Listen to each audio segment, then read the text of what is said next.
Selamat pagi rekan-rekan tim Regional 3. Ya, kita di sini dalam video spesial kita pada kali ini kita mau memperkenalkan kembali kepada salah satu leader terbaik di Regional 3, bisa jadi ini terbaik di BPR KMI se-Indonesia Raya ya rekan-rekan. Nah ini rekan-rekan pasti nggak akan asing lagi kalau lihat mukanya. Dia bersahabat, punya energi positif, vibes-nya positif terus, dan saat ini sedang lagi ada di top leadernya nih di Regional 3, membawa cabang semakin di atas nih rekan-rekan. Kira-kira ada yang bisa tebak rekan-rekan sekarang? 3, 2, 1, ya betul sekali. Saya mau memperkenalkan salah satu leader terbaik kita yang kita punya di Regional 3. Di sini memimpin cabang Cikarang Selatan ada Pak Saiful Ramzi. Silakan Pak Saiful Ramzi. Selamat pagi Pak Saiful. Pagi Pak Praga. Kabar baik Pak? Pak Praga sehat. Sehat selalu ya. Benar vibe-nya positif nih rekan-rekan. Silakan. Pasti Pak Praga. Ayo. Dan saya tidak sendiri, saya ditemani oleh leader Regional 3 di sini. Ada Pak Ahmad selaku Area Collection Manager. Silakan saya undang Pak Ahmad. Selamat pagi. Pagi Pak Praga. Sehat-sehat. Pagi. Pagi Pak. Pak Saiful.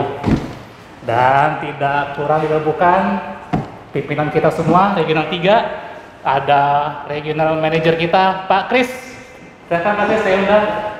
Thank you Pak Praga. Selamat pagi Pak Kris. Pak Saiful. Baik ya.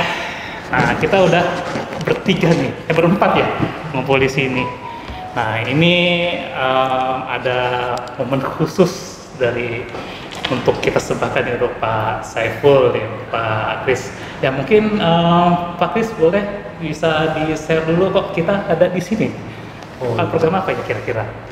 Ya ini acara khusus lah, ramah-ramah sedikit untuk the best kita dari Regional 3. Kalau kita bicara secara KMI kan sudah ada Betul. spesial vlognya ya. Betul. Nah, kita bikin dong kita sendiri gitu, dari kita untuk kita gitu kan. Betul. Supaya yang the best itu benar-benar ada apresiasinya. Dan juga bisa saling sharing lah, berbagi dikit-dikit untuk kita teman-teman di Regional 3 biar tahu gitu kunci suksesnya apa sih. Apa memang cuma gara-gara Saiful doang kok bisa jadi the best, kan kita nggak tahu gitu. Siapa tuh Superman ya. Jadi ya saya pikir ada baiknya kita kumpul seperti ini supaya kita bisa undang the best kita dan bisa sharing lah. Iya. Oke, itu aja. Iya, jadi tidak untuk kemungkinan nih bukan hanya Pak Saiful ya. Jadi kita bisa men-trigger nih buat leader-leader yang lain ya, agar ya bisa kasih sharing lah ya, seperti itu. Bisa, Pak Saiful aja bisa di sini, masa saya nggak bisa gitu kan. Nah kira-kira Pak Ahmad, sini Pak Ahmad, kayaknya bekas mantan timnya juga nih. Oh iya, gimana Pak Saiful kita pernah kerja satu tim waktu di Tambun Selatan ya. Pak Saiful ini memang terkenal sekali gitu di dunia bisnis terutama ya, yang sepak terjangnya yang kita sudah tidak ragukan lagi gitu ya. Dan saat ini sedang ada di puncak kejayaan ini ya. Saya harap bisa terus berada di posisi tersebut, bisa mempertahankan gitu. Tentunya hari ini kita juga mau sharing ya pengalaman apa yang dilakukan sehingga bisa berada di top position gitu ya. Sebagaimana kita tahu KMI itu menjadi seorang leader atau BM itu bukan hanya di booking, tapi di collection juga harus, di operation harus paham juga nih. Kita juga pengen tahu tentunya semua di sini ya, bagaimana sih kiat-kiat supaya bisa semua site jadi bagus gitu, collection bagus, lalu di marketingnya juga bagus. Tentunya ini nggak mudah dan butuh dari kepemimpinan seorang BM di situ. Peranannya penting sekali buat menciptakan suatu cabang untuk bisa menjaga kondisi booking dan collectionnya tetap baik gitu, jadi sehingga beriringan ya seperti itu. Mungkin bisa di-sharing Pak Saiful kiat-kiatnya apa sih sehingga cabangnya bisa bagus collection dan di marketingnya. Oke. Ya pertama kan saya lihat waktu saya pertama kali masuk BPR dan juga ketemu Pak Saiful nih, gitu kan. Kalau lihat dari tampangnya sih kayak pertama kita nggak yakin gitu. Ini bisa bertahan gitu. Betul kan? Dengan tampang yang selengah kayak gitu kan, agak-agak gimana lemes gitu kan. Nggak jelas gitu kan. Terus logatnya kan khas gitu kan, logat Betawi sono gitu kan. Nah, tapi luar biasa sekarang udah bisa membawa cabang Cikarang nih ya. Jadi terbest gitu kan di Bekasi Raya gitu kan, bisa di Regional 3 itu. Nah, kira-kira tadi kata Pak Ahmad tadi apa sih yang bisa Pak Saiful share, apa bisa seperti ini gitu Pak? Kalau dari saya pribadi ya terkait pencapaian Cikarang saat ini itu sebenarnya nggak lepas dari senior saya sebenarnya. Saya sebenarnya banyak belajar dari mereka gitu terkait kepemimpinan, karena saya di KMI tahun ini tuh jalan 11 tahun, Pak Ahmad, Pak Kris, dan saya pribadi kadang-kadang juga ngerasa kok bisa, nggak nyangka juga bisa mau 11 tahun di sini gitu. Saya jadi marketing waktu itu awalnya di Tambun itu dengan Pak Kris. Itu awal yang tadi Pak Praga bilang, yang kita ketemu juga di Tambun, yang Pak Praga ngeliat saya kayaknya nggak jelas gitu. Awalnya saya di Tambun itu titik awal dalam arti emosi saya semuanya tuh awalnya tuh di Tambun. Kalau besar saya semua awalnya di Tambun, dan saya banyak belajar dari Pak Kris dengan gaya kepemimpinannya gitu, terkait apa yang beliau lakukan terhadap bawahan gitu.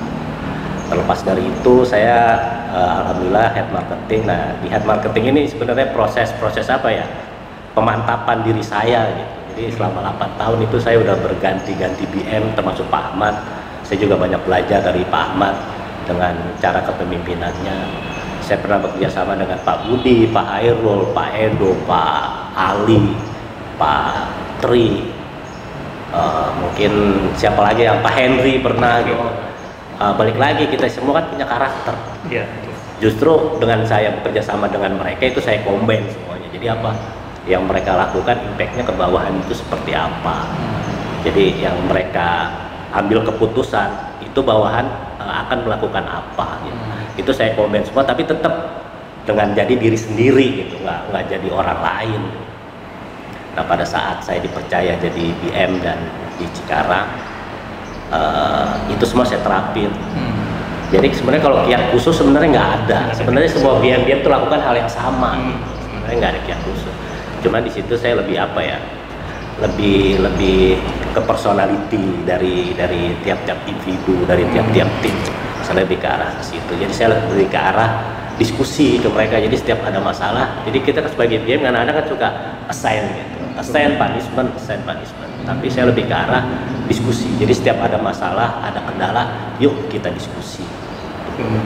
Kurang lebih sih itu salah satu apa ya? Salah satu yang saya terapin di cabang Cikarang, lebih ke arah diskusi. Jadi setiap ada kendala, ada masalah apapun bentuknya, yuk kita diskusi. Jadi nggak terlepas kita jadi misalnya pemimpin, kita misalnya melakukan sesuatu yang mungkin contoh di marketing ya. Kalau di marketing saya ingat misalnya dulu waktu Pak Kris, waktu misalnya ada kata-kata yang mungkin Pak Ahmad gitu, ada data nih, udah cari yang lain misalnya gitu. Itu kan hal-hal klasik sebenarnya dari seorang BM melontarkan kata-kata cari yang lain. Tapi waktu saya jadi marketing, pada saat BM saya melontarkan itu sebenarnya sakit Pak. Emang sakitnya nggak berasa, nggak ditunjukin, cuma di dalam tuh kayak berasa. Nah, kalau di marketing saya terapin, jadi saya menghargai semua data yang masuk. Terlepas data itu buruk, jelek, nggak bagus, banyak penyimpangan segala macam, justru di situ momentum buat marketing, buat belajar. Karena kalau langsung diikat suruh cari data yang lain dan tidak diproses, dia nggak belajar secara seutuhnya sepenuhnya. Jadi dengan data yang masuk itu nggak bisa kita proses, tetap kita proses tapi tetap akhirnya di reject atau nggak disetujui. Di situ kan dia jadi belajar, oh data seperti ini memang nggak bisa. Jadi benar-benar dengan apa ya, dengan dijalanin gitu, bukannya tanpa dengan kata-kata aja gitu. Itu yang saya terapin. Jadi pada saat ada data masuk jelek, justru kita karena diskusi data ini sebenarnya nggak bisa karena A, B, C, D dengan penjelasan ya.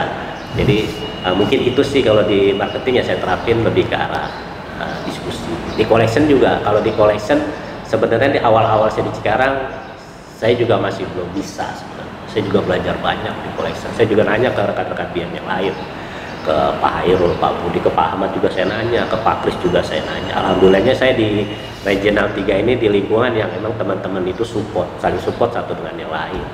Saya butuh berapa bulan kalau untuk collection gitu. Di Pak Ahmad juga kan melihat mungkin pergerakan saya di collection kurang bagus ya awalnya Pak Ahmad. Pak Kris juga menyoroti itu banget.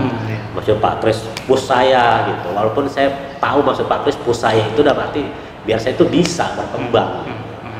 Tapi seiring berjalannya waktu saya belajar, saya nemuin formulanya, kembali lagi. Kalau di collection kembali lagi yang tadi saya bilang kurang lebih nggak jauh beda di marketing tadi, lebih ke arah diskusi. Jadi setiap permasalahan itu kita obrolin bareng-bareng. Dan Pak Kris juga suka menggaungkan BM itu harus visit, dan saya akui itu memang harus dilakukan gitu. Karena kalau dengan visit itu kan jadi kita tahu kondisi debitur itu seperti apa. Pas itu juga saya terapin kalau di collection. Pada saat ada nasabah apapun bentuknya, apapun masalahnya, dan pada saat seorang RC atau BCA butuh bantuan kita, itu saya temuin. Kalau saya, walaupun saya nggak tahu case-nya itu apa, nasabahnya gimana, kronologisnya seperti apa, tapi saya temuin. Makanya waktu awal-awal saya ke Cikarang, atas nama siapa itu yang pelunasan di Bobaki itu Pak apa yang saya baru-baru masuk, saya nggak tahu dia bawa LBH, saya nggak tahu masalahnya apa, ekonomi saya Pak, ada ketemu ini, saya nggak tahu masalahnya siapa, nasabah apa, kondisi gimana, tapi saya temuin gitu. Jadi mungkin awal-awalnya mungkin saya juga kurang diterima di pihak collection Cikarang, tapi seiring berjalannya waktu saya juga bisa support semaksimal yang saya bisa support apapun kondisinya. Pada saat seorang BCA butuh bantuan saya, itu saya dukung dimanapun, kapanpun, misalnya ketemu nasabah nih, pasti saya temuin. Karena pada saat seorang BCA butuh bantuan kita, itu tandanya dia itu sebenarnya udah apa ya, udah bendera putih gitu, dia udah sedikit menyerah dengan kondisi yang ada. Tapi saya temuin, mungkin di situ juga Riko bisa melihat kondisinya seperti apa secara langsung. Ya alhamdulillah saya bisa diterima di tim collection, walaupun saat ini belum bagus seutuhnya, mungkin kurang lebih itu. Tapi satu lagi saya kembali lagi, saya banyak belajar dari Pak Kris, Pak Ahmad, dan rekan-rekan BM yang lain. Sebenarnya yang patut duduk sini itu senior saya. Justru lebih bagus tuh belajar dari senior gitu Pak.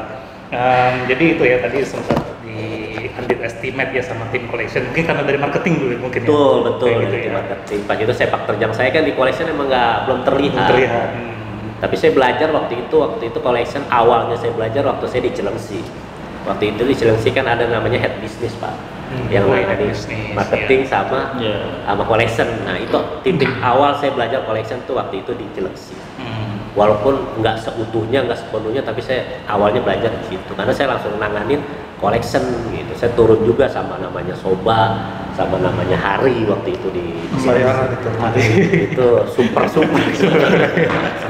sambil Oh jadi itu ya, jadi sama timnya itu Pak Saiful mengajarkan timnya itu untuk berani dulu untuk mencoba. Seperti itu ya. Jadi nggak, karena mungkin waktu itu pengalaman Pak Kris cari aja yang lain gitu, bukan berarti ini jangan ditolak, enggak gitu ya, tapi dicoba dulu ya.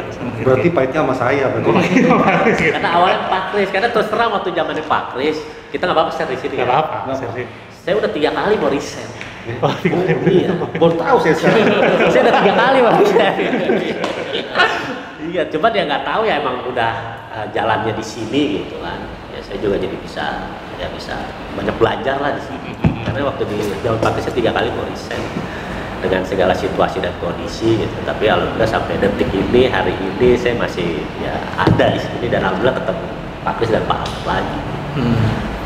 Iya, jadi intinya mau belajar, dan kalau misalkan salah kita tahu nih mana yang salah gitu ya. Gimana Pak Kris melihat Pak Saiful, dia mau apa ya? Dia mau terus mencoba gitu, walaupun Pak Kris bilang udah cari yang lain, udah nggak usah gitu kan. Tapi Pak Saiful coba untuk ya udah kalau ada data masukin aja dulu, jadi biar kita tahu nih mana salahnya gitu, itu yang buat untuk kita untuk belajar gitu. Nah, Pak Kris lihat Pak Saiful gimana sih, memang orangnya mau belajar gitu Pak? Aduh, Pak Ipul itu kan kalau saya bilang dulu tuh ya, wah ini pahit lagi nanti nih. Ya Pak Kris.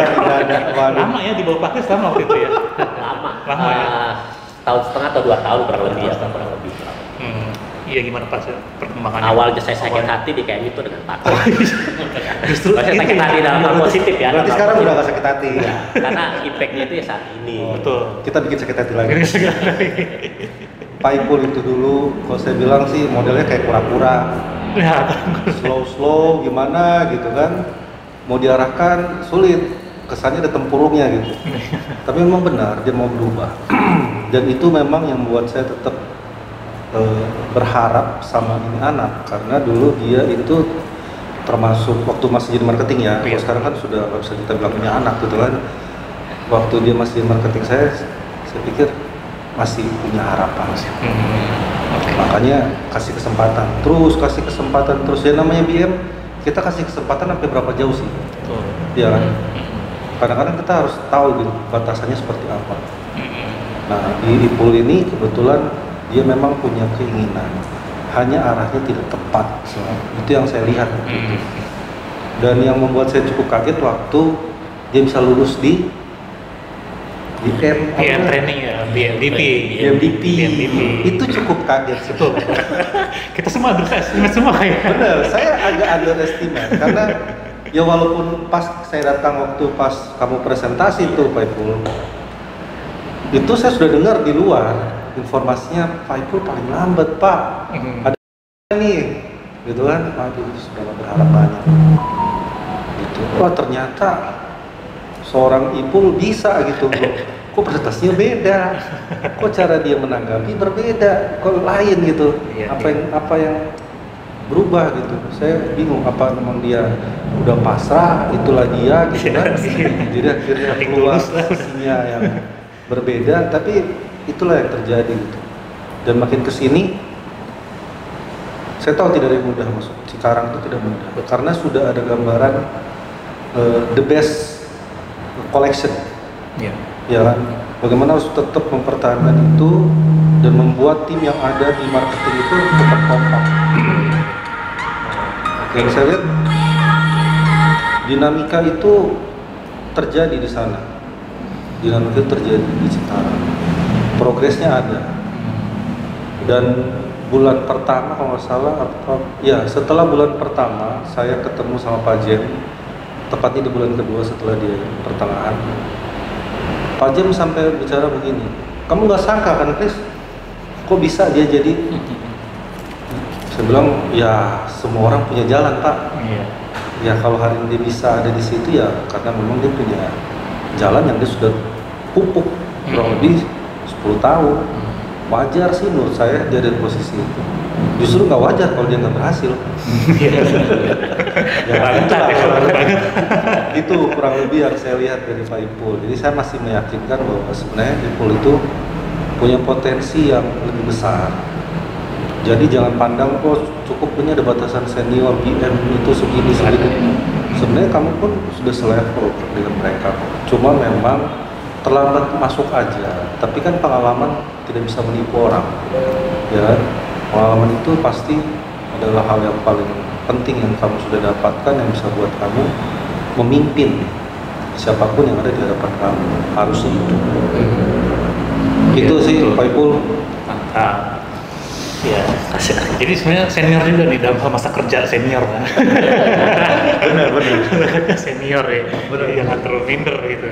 Nah, ditempatkan di Cikarang. Pertama ya, maksudnya dia Pak Ipul ini upgrade posisi business manager, lalu ditempatkan di cabang yang ibaratnya cabang panas nih, cabang Cikarang ya. cabang yang dipimpin oleh Pak Ahmad sebelumnya gitu kan. Ya saya masuk pertama sebagai Human Capital Generalis dengan Pak Ahmad, wah gimana susah ini nyari dari MPP-nya juga susah banget gitu. Nah gila udah MPP udah full, nah dipindah ke Pak Saiful dan sekarang settle ibaratnya ya kita katakan settle lah saat ini cabang Cikarang. Nah Pak Ahmad nih sebagai pernah di Cikarang kan, membawa Cikarang ya khususnya melihat Pak Saiful bisa menjaga timnya dan akhirnya terus berprogres ya mungkin awal-awal tersendatnya dari collectionnya, marketingnya oke, nah sekarang collection juga udah oke. Gimana nih Pak Ahmad nih dari situasi Cikarangnya itu seperti itu? Oke, menarik sih ya kalau bicara tentang Cikarang. Challenge-nya itu ya luar biasa ya. Challenge itu luar biasa gitu, terutama di collection ya peninggalan yang pernah saya pimpin terdahulu gitu. Tadi kalau disampaikan sama Pak Saiful, dia selalu mengajak diskusi ya timnya apapun permasalahannya. Mungkin hal tersebut nggak dimiliki sama leader yang lain ya, makanya di sini kita mau sharing ini apa yang dilakukan supaya bisa berhasil cabangnya jadi bagus gitu. Juga tadi disampaikan untuk menghargai data gitu ya. Apapun data itu harus dihargai. Ya itu memang gitu ya, salah satunya mungkin ya supaya bisa ke timnya memacu, memantik itu, memotivasi supaya jangan down gitu ya. Perkara untuk collection di sana memang ya sepeninggalan saya angkanya memang saat itu masih di atas gitu ya. Jadi hal tersebut yang memang perlu challenge dan report khusus seorang BM, karena nggak mungkin sepeninggalan yang lama digantikan dengan Pak Saiful nanti jadi turun, itu akan sangat terlihat gitu ya, terlihat untuk pergerakan atau progresnya. Tapi saat ini yang saya lihat ya Pak Saiful bisa gitu buat handling untuk di collection site-nya gitu, walaupun tadi awal-awalnya ada underestimate gitu ya, tapi bisa diselesaikan gitu ya dengan berjalannya waktu dan Pak Saiful punya pergerakan gitu ya, punya strategi untuk supaya bisa benar-benar timnya yakin dan percaya bahwa di bawah kepemimpinan Pak Saiful collection bisa bagus seperti itu sih Pak Praga. Oke. Nah itu dia tuh. Memang cabang Cikarang itu ibarat cabang goib. Itu menurut saya goib gitu. Kayak susah banget cari MPP Cikarang gitu kan. Kayak gitu. Nah mungkin udah ketemu pakunya kayaknya. Nah sekarang Cikarang tuh kayaknya udah adem gitu kan. Timnya juga kompak lah seperti itu. Rata-rata yang tim yang Pak Ahmad pegang terakhir masih ada semua lah di Cikarang gitu. Nah tadi kan inspirasi dari Pak Kris, dari Pak Ahmad. Nah kira-kira nih Pak Saiful, kira-kira selama memimpin ini ada pelajaran berharga apa sih yang bisa diambil sama Pak Saiful selama memimpin khususnya di sini ke Cikarang? Kalau bicara memimpin sebenarnya masih terlalu dini buat saya, karena kan emang ini titik awal saya jadi seorang BM. Sampai detik ini pun sebenarnya saya masih mencari gitu, masih belajar BM yang ideal itu seperti apa sih ideal ya. Kenapa? Setiap orang kan pasti menilai kita itu pasti berbeda-beda.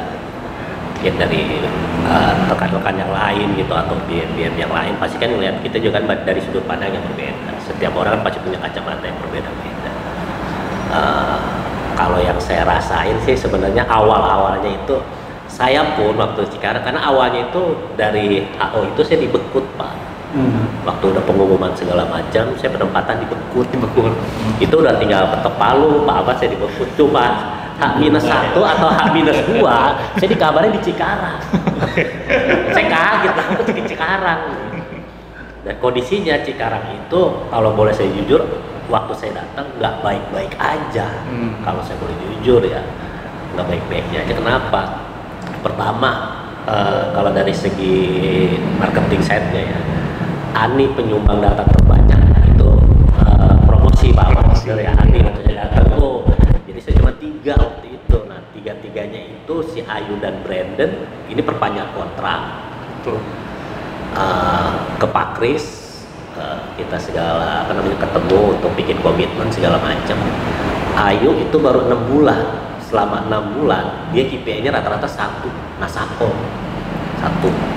Brandon itu peralihan dari AO, dulu kan ada AO, dari AO ke SO. Jadi basic dia buat maintain, buat raise itu nggak ada. Yang ketiga itu ada yang namanya Andri. Nah, Andri ini orang lama, udah 2 tahun lebih. Tapi pada saat saya masuk, saya tanya setahun terakhir ini udah pernah dapat insentif belum? Belum. Berarti udah kegambar nih 3 ini. Berarti sumbangsinya si Andi itu promosi. Sebenarnya ada masalah gitu di nggak baik-baik aja kayak mungkin yang teman-teman lihat saat ini. Ya alhamdulillahnya itu yang tadi saya bilang saya terapin. Jadi semua data yang ada itu saya coba kumpulin, saya coba proses. Jadi mereka tuh yang tadi benar saya setuju kata Pak Ahmad. Mereka jadi punya motivasi lebih. Mereka merasa dihargai datanya. Jadi jerih payah mereka, lelahnya mereka tuh terbayar walaupun itu di reject sekalipun. Kalau dari segi collection tadi saya udah sampein, saya butuh waktu proses buat tim collection bisa terima saya. Cuman kalau yang saya rasain secara pribadi, memimpin itu sebenarnya nggak mudah, tapi sesuatu yang luar biasa. Nggak mudah tapi luar biasanya apa? Gimana caranya tadi Pak Kesamen kita bisa berhasil memanage orang, itu kan nggak mudah. Karena kan orang 1, 2, 3, 4, 5 isi kepalanya beda-beda. Dimana kita bisa menyatukan itu semua gitu, dengan karakter yang beda-beda. Apalagi sekarang namanya ada Gen Z yang karakternya itu luar biasa, baper lah, nggak boleh diomelin. Nah itu gimana caranya kita bisa apa ya? Bisa nyetel sama Gen Z. Padahal kita ini bukan Gen Z, gen apa gitu. Tapi gimana caranya kita bisa membaur atau menyatukan visi-misi ke Gen Z? Ya paling kalau yang saya rasain sih jadi pemimpin apalagi di Cikarang ya itu pelajaran yang sangat berharga sih. Tapi nggak lupa saya juga makasih ke Pak Kris, Pak Ahmad, pokoknya teman-teman senior PM saya yang selalu support saya. Karena kalau tanpa beliau mereka saya nggak belajar. Karena saya justru belajar dari dia sebelum saya yang pernah saya kerjasama itu saya belajar. Jadi ada plus minusnya. Minusnya saya lama berkembang, mungkin ya tanggapan orang nggak tahu. Saya lama berkembang. Tapi plusnya dari lamanya proses saya itu saya jadi punya bekal gitu. Jadi pada saat saya dipercaya di PM saya udah punya bekal, walaupun nggak 100% berhasil, tapi setidaknya saya punya fondasi lah. Paling saya rasa sih pemimpin itu ya luar biasa dan nggak mudah. Makanya mungkin yang menganggap PM itu mudah atau gampang, rasain dulu. Karena memimpin cabang loh, gitu. Memimpin cabang. Kita memimpin keluarga aja sulit, gimana memimpin cabang? Iya. Yang lebih itu sih. Banyak otaknya, banyak adat-adatnya itu kan seperti itu. Dan sekarang juga marketing terbaik juga dari Cikarang juga nih kan. Ya si Ayu itu ya. Ayu itu sempat Pak Kris sempat udah notice. Dia sempat notice ya. Berapa kali pada saat meeting obrolan pasti Pak Kris nanya, Ayu sebenarnya bisa nggak sih? Ayu mampu nggak? Jadi pada saat Pak Kris atau Pak Ahmad sekalipun bicara itu justru sebenarnya buat saya itu cambukan gitu. Gimana caranya nih yang mereka lontarkan kata-kata itu yuk kita buktiin gitu. Bukannya justru buat kita ngedon gitu kan, kok jadi begini, enggak. Itu cambukan buat saya pribadi gimana caranya PIC yang mereka sebutkan itu bisa berhasil lah, atau setidaknya ada progres gitu. Ayu dulu juga kurus, awalnya papa kurus. Sekarang udah sadar ya.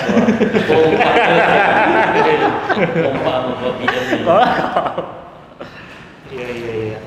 Nah itu bisa megang ya marketing operasional. Nah kalau sama operasional gimana? Itu kan kita juga nggak ini. Iya. Cuma bisa. Kalau operasional balik lagi, operasional juga saya juga belajar banyak juga sama operasional, apalagi waktu saya menjadi marketing, head marketing juga. Nah itu operasional itu mungkin semua cabang juga rasain hal sama. Sebenarnya gesekan-gesekan yang sudah terjadi itu di operasional. Kenapa? Apalagi sekarang operasional itu berdiri sendiri, gitu, nggak di bawah cabang langsung. Itu akan lebih sulit sebenarnya, menyatukan biasa pemikiran. Gitu. Tapi kalau di Cikarang sendiri sih saya terapin operasional balik lagi. Kita rangkul, kita ajak diskusi, kita ngobrol kalau ada masalah seperti apa. Jadi kita tarik ke operasional seolah cabang yang dia ada saat ini itu cabang milik dia. Jadi dia bukannya jadi operasional, bukannya sekedar kerja, ya ada data gue cairin gitu, ya ada yang bayar yang input, nggak sekedar itu. Jadi dia juga punya rasa peduli terhadap cabang. Dia ada sekarang atau dia ada di cabang manapun, dia itu bagian dari cabang itu gitu. Jadi seenggaknya pencapaian cabang seperti apa dia ikut peduli, ikut respect gitu. Kadang-kadang operasionalnya justru yang dorong, misalnya dorongan, saya nggak ngomong nih, tapi operasional ngomong, misalnya si A, mana nih belum ada landing gitu. Jadi saya nggak perlu ngomong, udah diwakilin loh mereka. Atau misalnya di collection nih, misalnya BCH atau RCFC, mana tagihannya belum ada yang masuk nih, ayo dong gitu. Jadi itu kan setidaknya awal mereka tuh punya rasa memiliki terhadap cabang. Jadi bukannya jadi admin, jadi K-Ops, jadi teller gitu, atau security atau OB, nggak ada sekedar dia ngelakuin tugas juga. Jadi dia punya rasa cinta terhadap cabangnya. Jadi kondisi cabangnya seperti apa, dia tergerak gitu buat bantu. Ke arah situ. Situ ya. Iya. Ya valid sih rekan-rekan. Waktu saya pernah berkunjung ke Cikarang juga, kayaknya operasional juga malah lebih galak daripada BM-nya. Zaman Pak Ahmad juga mungkin kayak operasional itu waktu itu dipimpin sama Ega ya waktu itu. Yang lebih galak kayak untuk ya tadi, untuk bagaimana landingnya, Riko gimana ininya, collectionnya gitu, ada masalah nih sini nih gitu. Ya mungkin itu yang terus dijaga dari lagi relasinya Pak Ahmad, masalah kedisiplinan mungkin seperti itu juga ya, masalah kekompakan ya seperti itu. Jadi jangan ibarat ya kita di situ keluarga banyaklah bapak dan ibunya gitu. Jadi ada satu visi ya Pak Saiful ya. Betul Pak. Nah kira-kira nih tentang masa depan nih sekarang kira-kira mau dibawa kemana nih? Punya plan apa sih? Nah, udah memunculkan Ayu gitu kan, udah memunculkan cabang yang solid seperti itu. Kira-kira punya plan apa nih ke depannya? Kira boleh kasih kisi-kisinya ya? Sebenarnya terlalu dini ya kalau bicara saya di Cikarang pengen seperti apa. Sebenarnya terlalu dini banget. Udah di atas 6 bulan kan? Enggak terlalu dini ya? Terlalu dini kayak saya belum layak ditanyakan ini sebenarnya kalau bagi saya. Cuman kalau Pak Praga nanya, sebenarnya ada, saya termotivasinya tuh waktu awal tahun Pak, awal tahun Januari, Februari. Tahun Februari ini kalau ini. Saya lihat bukannya berarti ngecilin cabang lain, enggak ada niat saya untuk itu, enggak.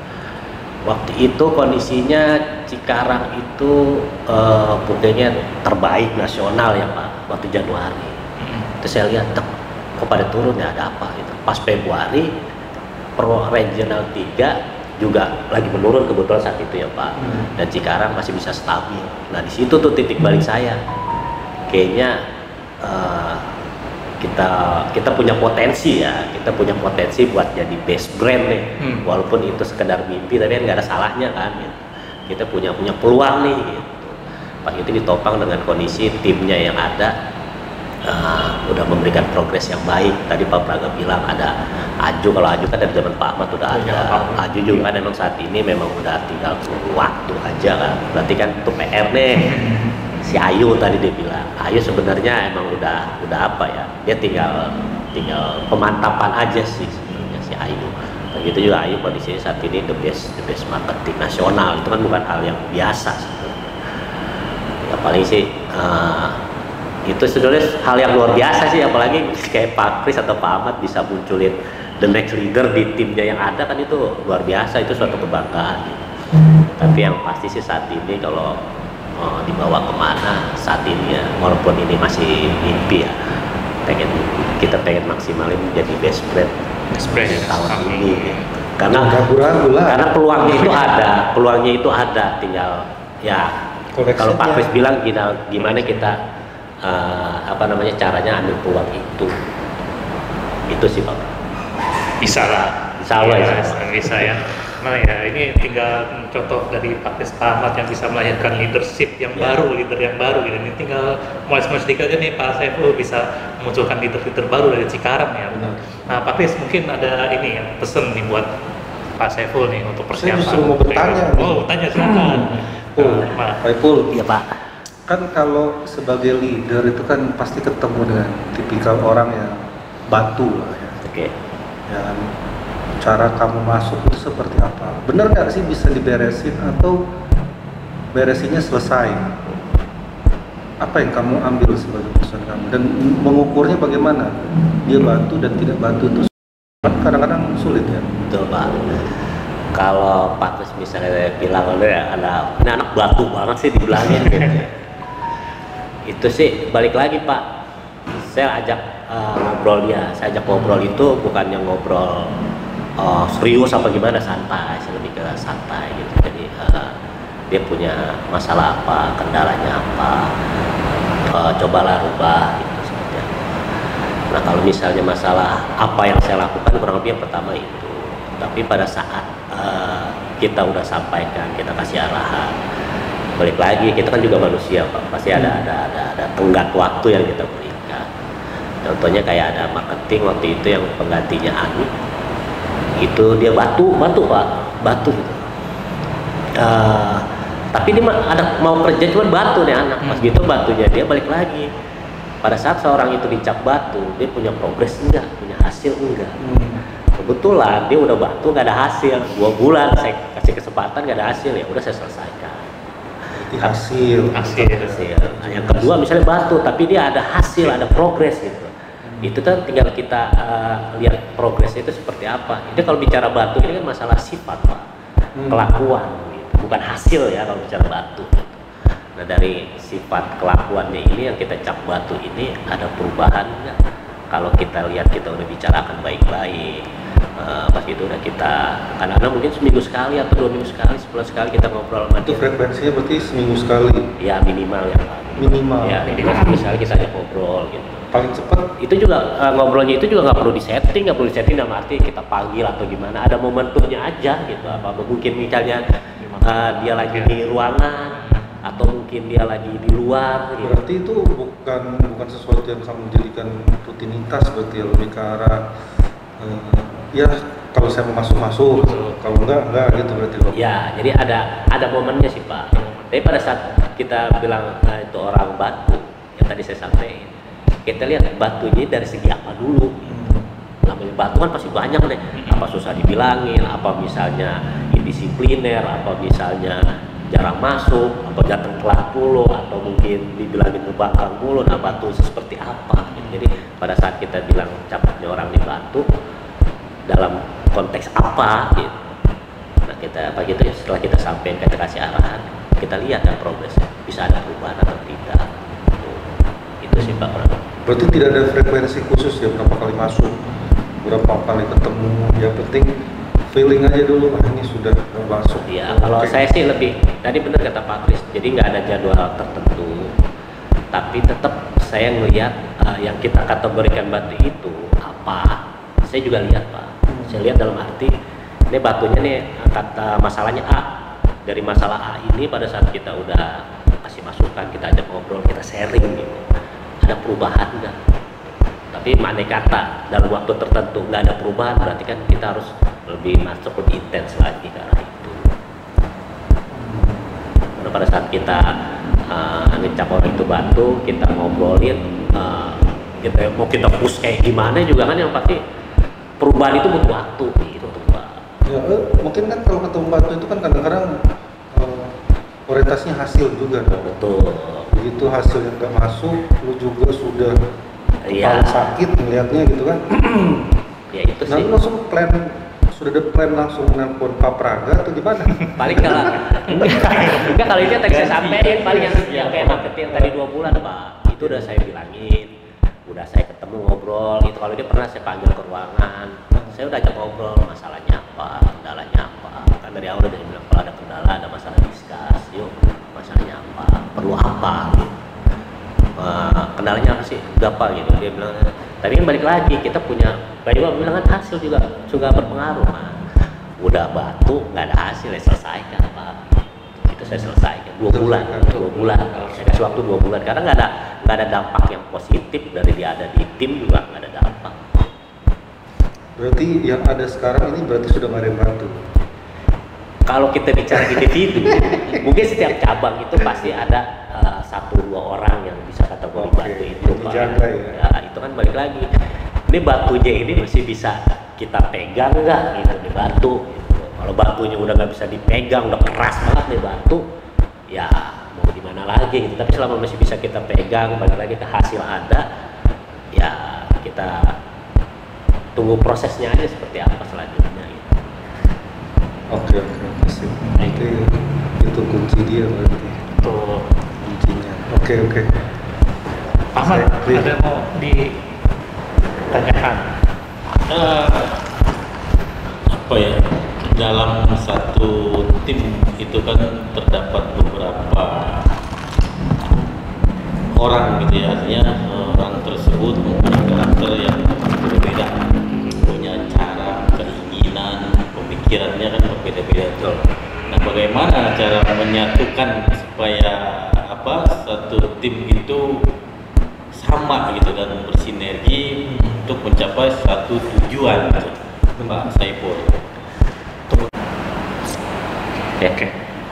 Ya paling yang tadi Pak Ahmad sampaikan, cara menyatukan tim itu sebenarnya bukan perkara yang mudah ya Pak Ahmad. Yang tadi saya sampaikan, menyatukan tim apalagi dengan karakter yang berbeda-beda, generasi yang berbeda-beda, itu menurut saya bukan perkara yang mudah gitu. Tapi kembali lagi, selama 8 tahun jadi HM, berganti-ganti BM, itu sebenarnya itu poin positif yang sangat-sangat saya dapat. Kenapa? Dengan berganti-ganti BM itulah, dengan berbagai macam karakter seorang BM, dengan gaya pemimpinan seorang BM yang udah saya bekerja sama mungkin 10 BM lebih kali gitu. Nah itu jadi dengan Big MA karakternya seperti ini, ke bawah seperti apa, BMB dengan pembawaannya ke bawah seperti apa, BMC dengan sepak terjangnya gitu, dengan segala keputusannya ke bawahnya seperti apa. Itu yang tadi saya sampaikan. Jadi saya combine, saya coba, kalau saya lebih ke arah ke individunya Pak Ahmad, saya lebih ke arah ngerangkul dalam arti bukannya berarti ngerangkul kita nggak punya keputusan, ngerangkul bukannya berarti kita nggak tegas, ngerangkul bukannya berarti kita cuek gitu. Ngerangkul dalam arti apa sih problem dan masalahnya gitu, terus kita mau selesainya seperti apa. Jadi lebih balik lagi awalnya kita lebih ke arah diskusi. Jadi pada saat diskusi itu bukannya keputusan BM mutlak, pada saat dia bilang A ya harus A, enggak. Jadi pada saat ada masalah, masukan-masukan dari setiap PIC juga kita tampung tuh. Jadi lebih ke arah jadi menganggap tim itu bukannya hanya bawahan, dia itu menganggap sebagai teman, sebagai sahabat, sebagai keluarga. Emang itu terdengarnya simple tapi nggak mudah, dan saya pun masih mencoba itu di tim saya. Tapi untuk titik awalnya itulah yang saya terapin. Jadi bukan menganggap mereka bawahan saya, walaupun secara struktur organisasi mereka itu bawahan saya, tapi secara ruang lingkupnya itu saya menganggap mereka itu sebagai teman, sahabat, keluarga, karena kan emang tiap hari kita ketemu mereka. Jadi sekecil apapun permasalahan, mereka setidaknya bisa open ke kita, terbuka gitu. Apapun masalahnya bisa dia terbuka, mau dari segi marketing, dari collection, operasional sekalipun, kalau ada masalah, ada kendala, itu dia terbuka sama saya, ada ngobrol, Pak ada A, Pak ada B. Jadi kan ke diskusi, jadi kita komunikasi dua arah, bukan saya doang, los A, enggak. Jadi pendapat dia juga kita dengar, coba kita cari solusi, kita cari pendapat yang lain gitu. Mungkin lebih ke arah situ sih Pak, kalau untuk nyatuin itu ya, walaupun bisa belum seutuhnya, tapi itu yang saya coba, yang saya jalani.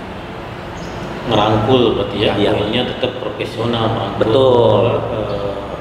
Tetap ketegasan dan lain-lain. Betul.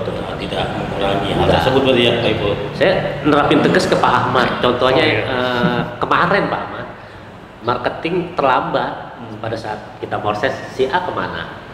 Telat Pak, katanya macet. Ya udah push up 10 kali, push up. Jadi ada hal-hal yang setiap BM pasti saya ambil, yang menurut saya itu baik pasti saya ambil. Tapi ini push up benar, di sharing gitu, push up. Kurang lebih itu Pak Ahmad, Pak Prada. Keluargaan kan berarti ya kita tetap juga harus profesional ya gitu ya. Walaupun kita bekerja ya secara ya tadi merangkul juga keluarga, tempat pekerjaan juga harus profesional juga, seperti itu ya. Oke Pak Saiful, terakhir nih pesan-pesan nih kira-kira buat teman-teman BM yang lain atau leader yang lain yang kira-kira bisa disampaikan buat teman-teman agar ya minimal kita bisa lah sama-sama berjuang lah gitu, tidak patah semangat lah seperti itu, dan mau berpendapat kalau misalkan ada yang unek-unek gitu kan. Saya Pak Saiful ini kalau lagi meeting juga kalau mau menyampaikan pendapat tuh nggak malu-malu gitu, langsung gitu. Gimana Pak Saiful? Soalnya pesan buat BM sebenarnya belum pantas saya ngasih pesan ke mereka, orang mereka senior saya gitu. Cuman karena situasi dan kondisi ya, paling apa ya, paling kalau untuk BM-BM lain khususnya di regional 3, kenapa saya bilang regional 3? Karena kita ini satu region, satu tim. Pokoknya untuk teman-teman yang lain, pokoknya intinya kita tetap semangat lah. Bahwa region 3 itu mungkin di mata KMI tadi pusat, kita itu masih punya apa ya, punya taji gitu. Karena kalau titik awal region 3 khususnya area Bekasi itu sangat disegani dulunya. Pokoknya kalau dengar nama Bekasi itu cabang lain udah segen aja gitu. Jadi mungkin emang itu nggak mudah, emang itu bukan perkara gampang gitu. Tapi saya yakin dengan kualitas yang dimiliki BM-BM Regional 3, saya yakin tuh mampu gitu.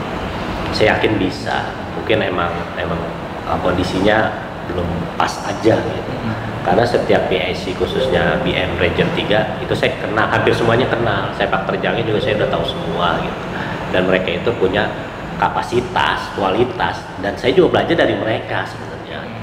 Jadi mungkin dengan kondisi Cikarang saat ini setidaknya bisa memberikan sedikit percikan api lah buat cabang regional 3 itu. Buat apa?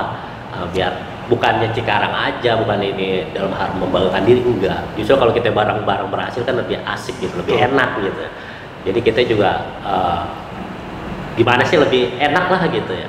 Jadi mungkin pesannya tetap semangat buat teman-teman BM yang lain. Saya pun masih belajar dengan kalian gitu. Jadikan pencapaian Cikarang ini buat motivasi lah. Jadi kita motivasinya itu kita bersaingnya positif ya, bukan ke arah membanggakan diri atau apa, enggak. Justru dengan kondisi cabang di Region 3 saat ini sebenarnya saya pengen tuh kita bareng-bareng gitu, bareng-bareng lah. Jadi kalau kita ibaratnya main kejar-kejaran positif itu kayaknya asik gitu. Jadi bukannya region sebelah doang ya kejar-kejaran gitu, kita juga bisa gitu. Tapi saya yakin teman-teman BM yang lain pasti bisa, pasti mampu dengan kualitas yang dimiliki teman-teman. Gitu sih Pak. Ya mungkin dari Pak Ahmad dulu deh, kira-kira nih mungkin bekal nih buat Pak Saiful atau buat BM yang lain juga yang mungkin ya bisa menyusul nih Pak Saiful, bisa mengalahkan Pak Saiful gitu seperti harus, itu. Harus ya. Ditunggu di atas nih biar greget nih itu kompetisinya gitu kan antara regional kita sendiri. Mungkin Pak Ahmad boleh. Apa ya, kompetisi ini harus terbentuk sih, harus berjalan gitu. Artinya berlomba-lomba untuk menjadi yang terbaik kan, positif gitu ya. Jadi terus kembangkan diri, kembangkan tim, kembangkan cabang, rumah, karir, regional, area, serta perusahaan yang kita naungi saat ini. Berikan positif ya, hal-hal yang positif dan kontribusi positif buat rumah karir kita, tempat cari terus berkembang ya tanpa batasan sih. Itu aja sih dari saya. Oke, ya dari Pak Kris untuk Pak Saiful dan mungkin juga trigger buat BM lain atau leader yang lain Pak Kris nih yang bisa terpacu semangat nih. Tadi kayaknya sudah semua sih, udah daging semua sebenarnya tadi kita bahas ya. Cuma kalau boleh menambahkan ya, apa yang sudah dilakukan Pak Ipul jangan sampai menurun. Oke, konsistensinya harus dijaga. Karena kadang-kadang kita harus tahu di atas langit masih ada langit berikutnya. Jadi terus belajar. Hari ini aja saya masih tetap belajar. Pak Saiful hari ini ada di depan saya pun, apa yang Pak Ipul punya saya tetap pelajari. Artinya apa, kita harus terus potensi. Karena dunia itu bergerak terus, berkembang terus. Hari ini genset emang jelek? Enggak. Cuma kita nggak tahu aja cara masuknya. Ya, soalnya kita tahu cara masuknya, apa harusnya kita pegang orang-orang pintar itu genset. Cuma masalah kita nggak tahu cara masuknya. Jadi harus terus pelajari terus polanya, diasah terus supaya bisa masuk. Ya banyak sekali yang saya lihat di sekarang bisa terjadi perubahan. Semoga itu benar-benar jadi leader baru bisa muncul dari Cikarang, dan next stepnya harus memimpin lebih jauh Pak Ibu. Ya, jangan cuma di DM. naik lagi. Amin, amin, amin. Itu aja sih, memang nggak gampang, tapi puas tidak, diri. ya, tidak ada yang tidak mungkin. Semua pasti bisa. Oke, Pak Brada. Marketing manager masih kosong Pak Ibu. Ya. Semua masih ada potensi. Masih ada potensi. Dulu Pak Budi berapa bulan? Betul, jadi iya. brand. Kita nggak tahu, siapapun mungkin. Ya gitu. Yang penting tahu cara menilai diri aja. Oh saya kalau masih terus merasa bahwa wah senior saya lebih pantas ya, bakalan sulit. Lu harus punya agresivitas untuk mengarah ke tujuannya. Ambisinya harus ada. Kalau nggak punya ya percuma. Nanti bantet. jangan sampai bantet gitu. Sayang. Udah jadi bagus bantet jangan. Mendingan kalau mimpi yang tinggi sekalian. Iya. Toh nggak bayar. Ya mimpi kan nggak bayar. Sayang kalau nggak dikeluarin semuanya. Udah kita aja. Iya. Terima kasih Pak Kris, selamat motivasinya buat Pak Saiful, buat kita semua ya, buat teman-teman leader yang lain. Jadi masih banyak potensi peluangnya. Nah ini juga trigger lagi nih sama Pak Saiful dalam membuat cabang Cikarang. Kalau bisa kalahkan tuh cabang Cikarang. Nah kalau bisa kalahkan ya memang ya semuanya jadi di top lah cabang-cabang di regional 3 ya. Ya khususnya kita kalahkan regional-regionalnya, khususnya regional 1 ya, mau khusus regional 1 yang nonton nih ya, siap-siap regional 3 bisa comeback gitu ya. Itu Jangan kiblatnya regional lain. Jangan lagi ya. Kalau kiblatnya regional lain, kita nggak akan Cukup nyampe. ya, betul. Itu semuanya. Justru kiblatnya targetnya di atas target. Semua regional ya. HO ya. Iya dong. Oke. Target HO apa lu di atas target. Bisa Semua nih. regional pasti di bawah lu. Iya. Pas Saiful bisa, yang lain harus bisa. Pasti Ya. bisa ya. Banyak peluangnya gitu kan. Baik. Itu yang bisa kita share ya di sini ya dengan Pak Saiful di sini, dan mudah-mudahan ini bisa menjadi inspirasi buat kita semua, tidak hanya leader, cuma semua yang ada di regional 3 itu. Pak Saiful juga awalnya dari staff ya Pak Saiful. staff saya.